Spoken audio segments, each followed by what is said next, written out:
The relationship between parents and children is an important field of study, particularly in education, psychology, and sociology, which has evolved in the last 1 century and engages a lot of professionals, mainly because parenting a child is in the best possible way does not come naturally to everyone. On top of that, it's not at all an easy task. While parenting a child could mean a blissful experience for some others could see this as a time-consuming, everlasting, and never-ending task, which takes a toll on their life.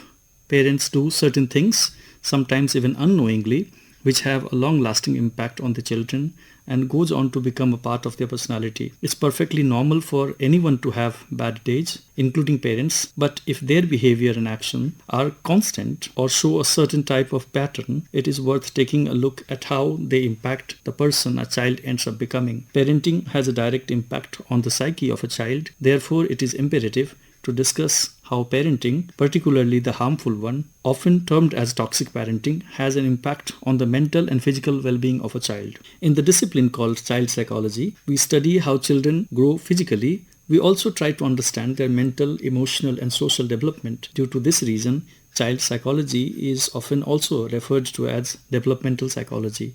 This particular branch focuses on the mind and behavior of children.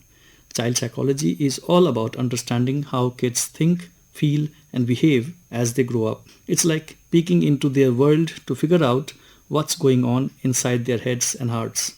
Understanding child psychology is like having a superpower to connect with and help kids feel understood and supported. As kids grow up, they move through different stages from being born to becoming adults. Lots of things around them, like what they inherit from family and the world they grow up in, all affect how they grow up and learn new stuff. In children's psychology, we try to understand the 5 stages of child development: newborn, infant, toddler, preschool, and school age. In all these stages, most of the children are accompanied by their parents. Therefore, parents get to determine a lot about the child's life. In child psychology, we not only discuss the factors that lead to a normal development of the child, but also those various factors that might lead to psychological problems during their childhood. Parenting is therefore among the various subjects that are of tremendous interest to child psychologists who strive to help kids develop and grow in healthy and appropriate ways. Kids progress through a series of stages, each accompanied by unique physical, cognitive, emotional, and social development milestones. During the early stages, children acquire knowledge through their sensory experiences. They then progress through increasingly complex stages where they learn to think symbolically, logically, and abstractly. Such secure attachments with caregivers play an important part in helping kids form strong foundations for their future emotional relationships. Through their interactions and experiences, kids become better at understanding and managing emotions. During adolescence, kids develop a sense of identity, independence, and empathy that can foster greater belongingness and social connection. The early years of a child's life involve interaction with caregivers and immediate family members. As kids grow, they begin to forge social connections with others in the community, particularly their classmates. They learn to cooperate, share, and resolve conflicts.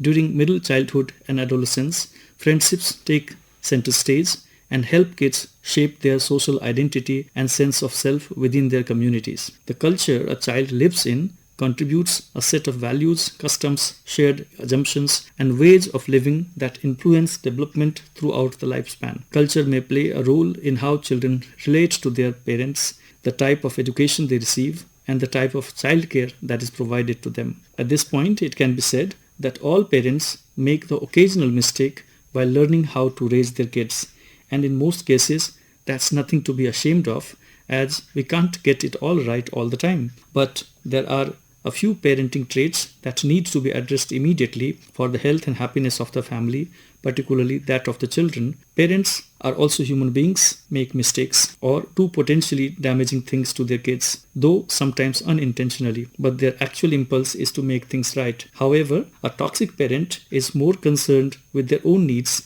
than whether what they are doing is harmful or damaging. They likely won't even apologize or admit that they have done anything wrong, and the abuse or neglect from their side tends to be ongoing and progressive. Toxic parents are basically those who consistently behave in ways that cause guilt, fear, or obligation in their children. They indulge in self-centered behaviors, cause physical and verbal abuse, demonstrate controlling as well as manipulative behaviors, and unfortunately lack the idea of boundaries. Hence, toxic parenting is a repeated pattern of behavior that is hurtful and potentially damaging for kids. As a result, toxic parenting can make children feel unsafe, ashamed, anxious, and can even lead to lasting psychological trauma. The effects of toxic parenting and a dysfunctional family can be both physical and mental. What is worse is that they don't disappear just because a child has grown up. The consequences tend to linger well into adulthood, continuing potential cycles of generational trauma.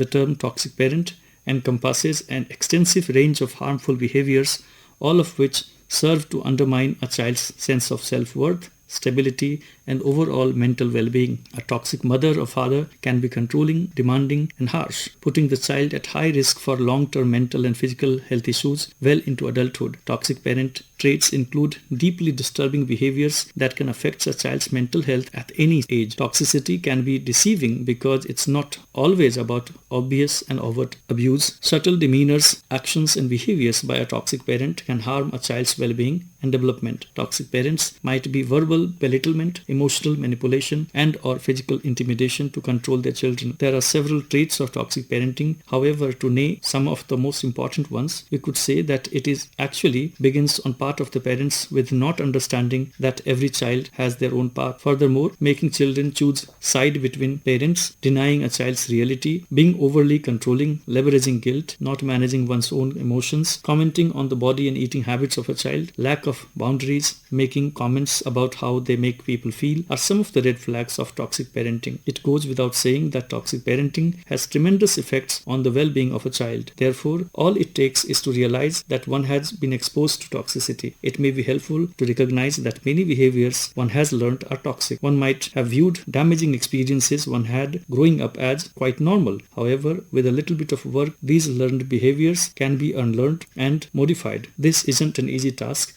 but the first step is to realize and recognize that one was shaped by the environment. No one can change until one understands and accepts the things that have influenced their behaviors. Depending on various behavior patterns, there could be several types of toxic parents, yet they have largely been categorized in 4 different types. The first type of toxic parents is dismissive. They overlook and undermine their child's feelings and needs. They create an environment where the children feel undervalued and start to doubt their self-worth. Besides, they struggle with self-expression. The second type of toxic parents is termed as helicopter parents because they hover over their child to an unhealthy extent. They micromanage every aspect of a child's life, and while it may appear to come from a loving and healthy place of concern, the helicopter parenting style ultimately stifles independence and hampers the development of critical problem thinking, problem solving skills. The third type is regarded as the narcissistic parents, as they center every part of the family dynamics around themselves. They seek, rather demand admiration and struggle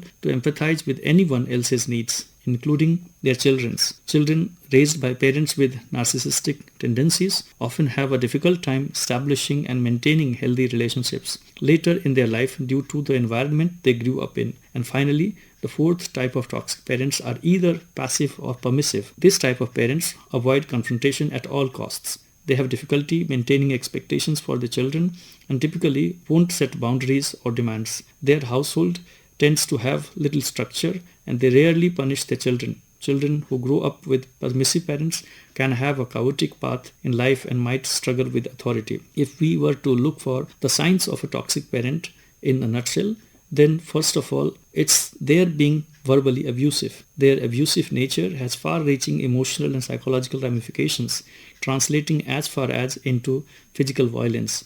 Toxic parents put their own needs first. Besides, they are controlling and could be sexually inappropriate. They would use harsh discipline and punishment, which means they are rigid. More than anything, they are jealous and self-absorbed and expect or demand admiration. They won't support their child. On top of that, they can get easily offended. They would not just disrespect the children, but also the boundaries. Toxic parents are overly critical. They would share private matters with others. They would often intentionally embarrass their children. Moreover, they would blame others for anything gone wrong. They are manipulative at the same time enmeshed with their children, which often results in emotional outbursts usually unprovoked or out of nowhere. For children who have realized that they are dealing with toxic parents, it's of utmost importance that they set clear boundaries for their parents and themselves stick to them. They are required to be straightforward with the boundaries they have set and make clear and consistent communication about the same. From time to time, they also need to check in with themselves. They must know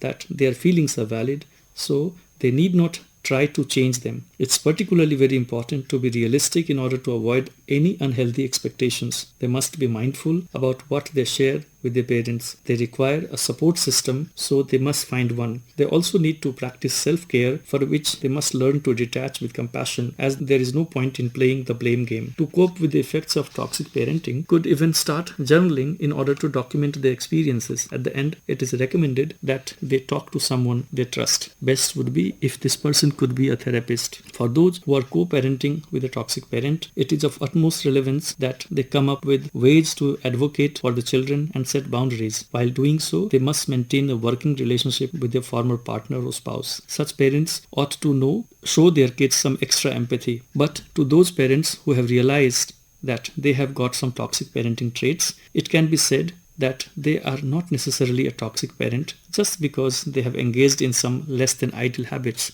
Such parents should simply acknowledge to their children that they have realized some of their behaviors might have been harmful and they are accountable and apologetic for the same. At the same time, they also need to assure their children that they are working towards improving and changing their behavior. Great parents are those who accept the children for who they are, irrespective of their being into what parents like or not. Once they show that they love and accept their children for who they are, children would automatically start feeling happy and safe. Apart from showing love and accepting the children for who they are, parents should in general do a few more things in order to know their child better and see them grow into a great human being. For that, parents should watch their children carefully and learn from them. They must be their child's buddy and confidant. From time to time, they should praise their children for all the good things they have done. Besides, they should be patient enough to listen and talk to them. While talking, they should pay their full attention. More than anything, they should respect not just their kids, but also their feelings. Jean Piaget, the French-speaking Swiss psychologist, had suggested that children think differently than adults, which naturally also includes their parents. In response to that, Albert Einstein, the great scientist, had proclaimed that this discovery was so simple that only a genius could have thought of it. We therefore, as parents and as a society, must learn from this insightful discovery and respect our children in order to provide them an atmosphere where they can exercise their full potential to grow into a beautiful human being.